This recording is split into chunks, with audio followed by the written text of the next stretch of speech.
হযরত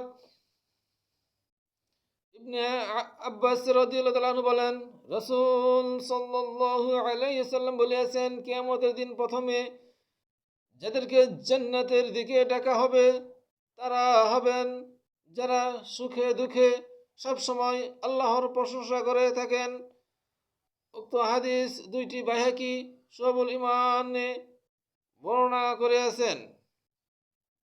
হযরত আবু সাঈদ খুদরি রাদিয়াল্লাহু তাআলা আনহু থেকে বর্ণিত, রাসূলুল্লাহ সাল্লাল্লাহু আলাইহি সাল্লাম বলে আছেন, একবার মুসা আলাইহি ওয়াসাল্লাম বলেন, পরওয়ারদিগার, আমাকে এমন একটি বাক্য শিখিয়ে দাও যা দ্বারা আমি তোমার জিকির করতে পারি অথবা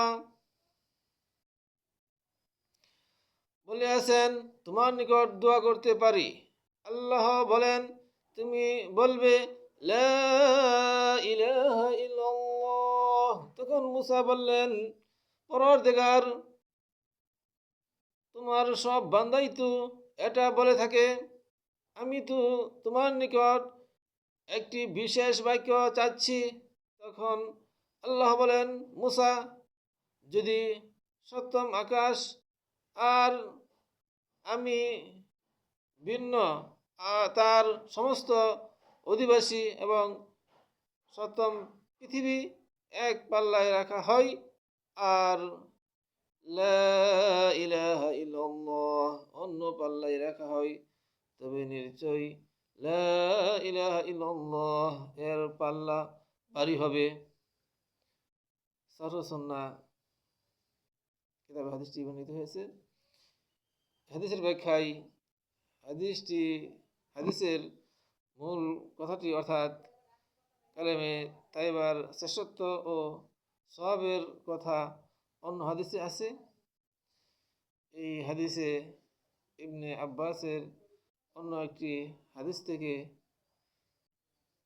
পৃথিবী 60টি বলতেই বোঝা যায়।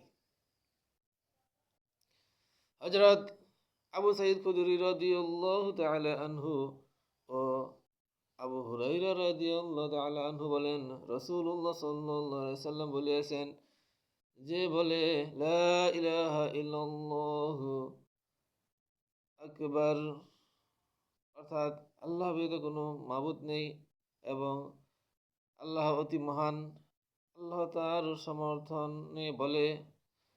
সমর্থনে বলেন, হ্যাঁ, আমি ব্যতীত কোনো মাবুদ নেই এবং